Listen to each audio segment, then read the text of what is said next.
यहाँ सर हरदर्मी की, बादशाह की, हुक्म चलाने की, सारे कवानीन को खत्म करने की आदत पड़ गई है। आपको हुक्म दिया गया नीचे से कि मैं तिलावत भी मैं कर लूंगा, और खुद ही तिलावत कर दी। नात कौन पढ़ेगा? अभी बुला के कौमी तराना सुन लें, तराना सुना देंगे तो हम भी उनको सलाम पेश करेंगे। सर बुनियानुल मरसूस बड़ा हम बड़े खुश नसीब लोग हैं कि हमारे यहाँ जंग हुई और आवाम को पता ही नहीं चला। हमारी पाक अफवाज को सलाम हो कि उन्होंने ना सिर्फ भारत के तोसी पसंदाना अज़ाइम को नाकाम बनाया, उसकी आबी जहरियत को नाकाम बनाया, बल्कि अपनी प्रोफेशनलिज्म से साबित कर दिया कि अवाम उसी वक्त चैन की नींद सो सकते हैं कि जब उनके मुहाफ़िज़ जाग रहे हों। मैं सल्यूट करता हूँ एक एक फ़ज़ाइया के ऑफिसर को, एक एक फ़ज़ाइया के सिपाही को, बहरिया के अफसरान को, उनके सिपाहियों को, बरी फौज के सिपाहियों को और उनकी तमाम क़यादत को, ख़ासतौर पर फील्ड मार्शल सैयद आसिम मुनीर साहब को कि जिन्होंने इसकी क़यादत की और पाकिस्तान को महफूज रखा। जहां हम पाक अफवाज को सलाम पेश कर रहे हैं, वहां मेरा काम है कि ज़रा सी गलती, ज़रा सी गफलत आप लोगों की भी बताई जाए।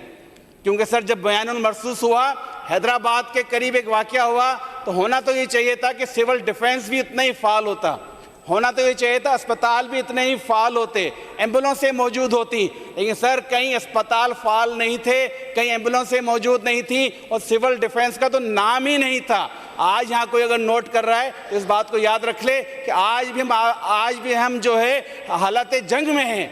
आज भी मोदी सरकार का ये दावा है, हालांकि सिंदूर भरना तो सर बड़ी अच्छी रस्म है कि वो आप ना सुहागनों के सर में सिंदूर भरते हैं, लेकिन उन्होंने उसका नाम रखा कि ये हम किसी को बेवा करने जाएंगे, किसी को मारने जाएंगे, किसी को यतीम करने जाएंगे। लेकिन ये सब जब उन्हीं पे पलट पड़ा तो उनको जो है अपने पांव पकड़ने पड़े अमेरिका के, पाकिस्तान से माफ़ी मांगनी पड़ी और ये जंगबंदी हुई। लेकिन हमें ये सोचना है कि उनके तोसी पसंद अज़ाइम आज भी जारी हैं, तो खुदा के लिए अपने अस्पतालों को, अपने सिविल डिफेंस को अच्छा करें।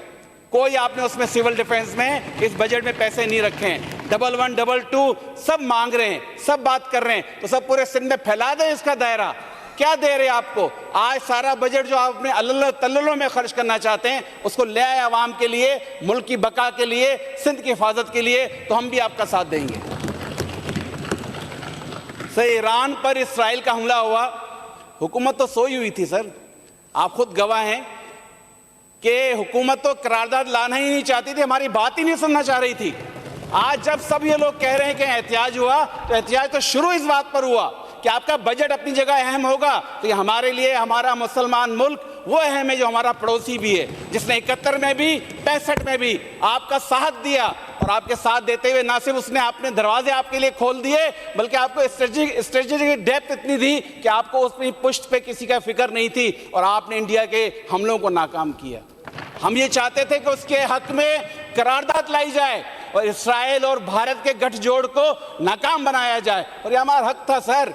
हम आपको इस किताब से मिसालें दे रहे थे कि इसके क्लॉज 256 के तहत आपको इख्तियार है कि आप बजट इजलास को भी रोक के उस करारदाद को लाते। तो यहाँ कुछ हटधर्म लोग बैठे हैं और मुझे कहना पड़ेगा अफसोस के साथ कि उसमें वजीर आला खुद शामिल थे। वो चाहते थे मेरा बजट आ जाए, मेरा बजट आ जाए, 34,000 अरब रुपए मुझे खर्च करने का इख्तियार मिल जाए। उनको अवाम की जानों से, पाकिस्तान की सालमियत से, दोस्त मुल्कों से कोई ताल्लुक नहीं था। लेकिन फिर अपनी अक्सरियत की बुनियाद पर छोड़े, हमारे एहतियाज पे जब वो मजबूर हुए, तो उन्होंने कहा कि ठीक है करारदाद हम उसके बाद लाएंगे, हमने तस्लीम किया। हालांकि सर इधर से, इस चेयर से, इस असेंबली में ये वक्त भी देखा है, और मैंने भी आपसे पहले हमारे प्रेसिडेंट को कहा था, चेयरमैन चेयर कर रहे थे, शायद अभी हाल में आएंगे, कि चेयर पे जब बैठ के बोलते हैं तो ख्याल रखा करें, तारीख का हिस्सा बन रहे हैं आप। मैं आज जो यहाँ बोल रहा हूँ सही या गलत, इसका फैसला तारीख करेगी। इस हाल ने देखा कि यहाँ पे आपका जो है अब पूरा नहीं था कोरम, और कहा गया कोरम पूरा है, हाल में तो सब गिनती पूरी नहीं थी। इसी तरह जब हमने कहा कि जब आप करारदाद ला रहे हो तो ये गलत तरीका है, एडजॉर्न किया है, तो उसके बाद दोबारा वही सिस्टम होगा। लेकिन क्योंकि यहाँ सर हरदर्मी की, बादशाह की, हुक्म चलाने की, सारे कवानीन को खत्म करने की आदत पड़ गई है, तो क्या किया गया कि आपको हुक्म दिया गया नीचे से कि मैं तिलावत भी मैं कर लूंगा, और खुद ही तिलावत कर दी। नात कौन पढ़ेगा? अभी बुला के कौमी तराना सुन लें, तराना सुना देंगे तो हम भी उनको सलाम पेश करेंगे।